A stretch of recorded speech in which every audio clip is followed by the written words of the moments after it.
किस्म की ज़िंदगियाँ होती हैं। एक होती है सेल्फ सेंटर्ड, एक होती है सोशल सेंटर्ड।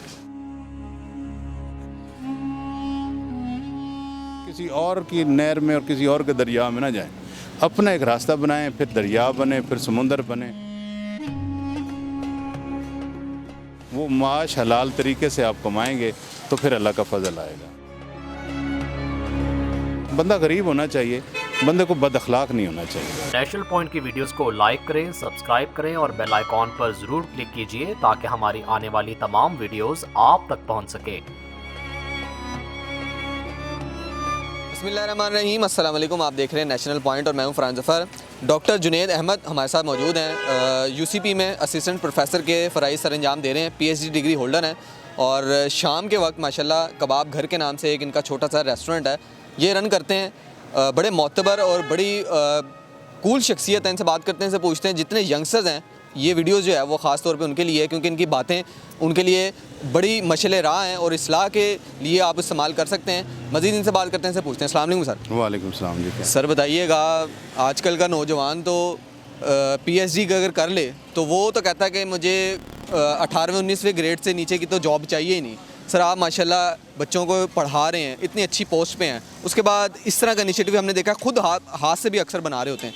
क्या कहेंगे जितने लोग आपको देख रहे हैं? देखें, बात तो ये है ना कि आप लाइफ का पैटर्न क्या रखना चाह रहे हैं। दो किस्म की ज़िंदगियाँ होती हैं, एक होती है सेल्फ सेंटर्ड, एक होती है सोशल सेंटर्ड। अगर आप ये चाहते हैं कि आप अपनी लाइफ में सिर्फ अपने आप को इस्टेब्लिश करें तो फिर तो आप यकीनन जाएंगे कि कोई ऐसी जॉब मिले जिसमें काम करना पड़े और यानी अपने आप को जो है वो आसानी देंगे।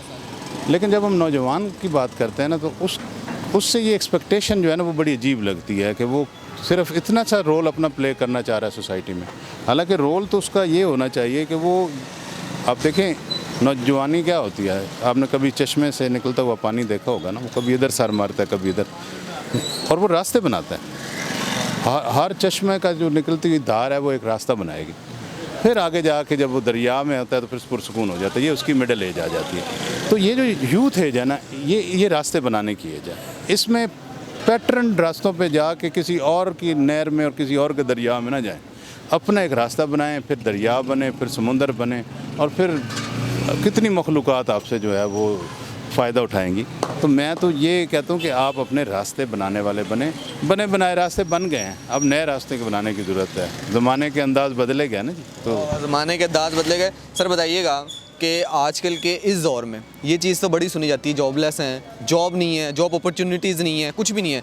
ये चीज़ बहुत कम है जिस तरह आप लोगों को मोटिवेट कर रहे हैं, आप नई उम्मीद दे रहे हैं। तो क्या कहेंगे जिनको नहीं मिल रही जॉब, सेटअप स्टार्ट करना चाह रहे हैं, उसमें भी दुश्वारी आ जाती है, यार फेल ना हो जाए, एक खौफ होता है, उस चीज़ को कैसे ख़त्म किया जाए? देखें, खौफ तो सीधी सी बात है, हम किताबों में पढ़ते थे कि डर से आगे जीत है।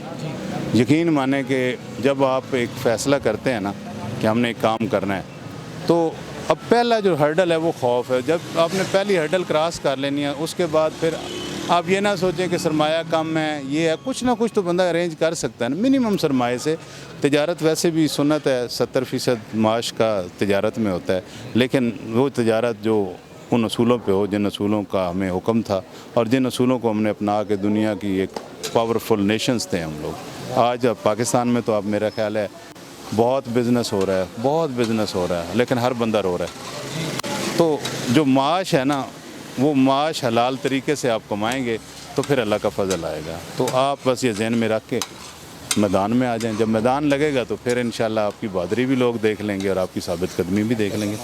एक ही चीज़ आप लोग मिस कर रहे हैं सोसाइटी में, जो अखलाक है ना, आप सल्लल्लाहु अलैहि वसल्लम ने जो हुक्म दिया था, बड़ों की इज़्ज़त करो, ठट्ठा मखौल ना करो, सच बोलो, ठीक है, और ईमानदारी। देखें ना, उन्होंने एक ऊँट का एक सौदा किया ऊँटों का, वो चले गए, बाद में बंदा भेजा, उन्होंने कहा जी फलां ऊँटनी का जो पाँव था वो थोड़ा सा ज़ख्मी था तो मुझे याद नहीं रहा, तो उसके ये पैसे कम बनते थे, ये ले लें।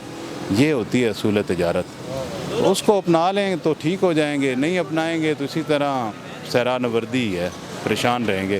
तो ज़वाल, अब मुसलमानों में भी कुछ कौमों ने तरक्की की है, तुर्की की मिसाल है, मलेशिया है, इंडोनेशिया है। वो कैसे किया ना, जो लोग हैं, माशरा है ना, वो सच्चाई पे खड़ा होता है। अखलाक, बंदा गरीब होना चाहिए, बंदे को बद अखलाक नहीं होना चाहिए। आप यहाँ पे देखें, आपकी सड़कें सही हो जाए ना, सड़कों पे ट्रैफिक सीधी कर लें, आप मज़हब कौम हो जाएंगे। आप चंद लम्हे का यू टर्न नहीं ले सकते। आप बच्चों को बिठा के इशारे तोड़ते हैं और वो जो बद अखलाक़ी है वो अगली नस्ल में मुंतकिल करते हैं और फ़ख्र महसूस कर रहे हैं। तो ये जो चीज़ें हैं ना, इनसे अखलाकी तौर पे आपको आना पड़ेगा उस ट्रैक पे जो हमें सिखाया गया था। जो सबक भूल गए थे वो सबक वापस प्रैक्टिकली लाएं, ज़बानों में नहीं। हम बड़ी मस्जिदें भी आबाद करेंगे, सब कुछ करेंगे, लेकिन आप जब मामलात में गैर दीनदार हैं, आप दीनदार हैं लेकिन मामलात में गैर दीनदार हैं, उससे मैं तो यही समझता हूँ। सर आपकी मैं बातें सुन के बड़ा इंप्रेस हुआ था और यकीन करें आपसे मिल के भी बड़ा अच्छा लगा। कितनी खूबसूरत बातें हैं। ये बताइएगा, कबाब घर के हवाले से मशहूर है कि आप बड़ा हाइजीनिक फूड दे रहे हैं, हर चीज़ का ख्याल रखते हैं। सर एक बंदा स्टार्ट कर लेता है, वो कहता है अगर मैं सही घी ला रहा हूँ, सही घी लेके आ रहा हूँ, सही चीज़ें लेके आ रहा हूँ, मुझे तो पूरा ही नहीं पड़ रहा, फिर मैं कैसे करूँ ये बिज़नेस? देखें पूरा उसने खुद देखें, मसला ये होता है, मैं अब देखें ना, मैं एक ऑब्जेक्टिव के तहत आया हूँ। मेरा पहला ऑब्जेक्टिव ये था कि जो अड्डे पे काम करने वाले लोग हैं वो खुशहाल हों, वो स्टेप हमने कवर कर लिया। फिर मेरा ऑब्जेक्टिव था कि स्कूल जो मैंने फ्री बनाया हुआ है उसको यहाँ से सपोर्ट हो, अल्लाह करेगा वो भी हो जाएगी। तो आप अपने मकसद में जब इंसानों को शामिल करते हैं ना, तो फिर अल्लाह ताला आपको किसी न किसी साइड पे उसकी कंपनसेशन देता है। ठीक है, मुझे कंपनसेशन इस सेंस में मिल रही है कि मुझे मेरा हौसला बुलंद है, मुझे मायूसी नहीं आ रही, और ये सबसे बड़ी अल्लाह की नेमत है कि वो आपको मायूस ना करे। तो इसलिए बचना या ये इसको अल्लाह पे छोड़ें, उसने रिज़्क देना है। पत्थर में कीड़ा हो तो उसको भी रिज़्क देता है। दुनिया में इस कायनात का सबसे बड़ा मुनसिफ अल्लाह है। ऐसा नहीं हो सकता कि आप मेहनत करें और वो आपके साथ इंसाफ ना करें। तो इसलिए उस पर यकीन ज़रा पुख्ता रखें, दिल में बिठाएं उसे, यार है आपका, दोस्त है, उससे बातें शातें करें। मैं परेशान होता हूँ, मैं उससे कहता हूँ कि जी थोड़ी परेशानी आ गई है, आपने करना है।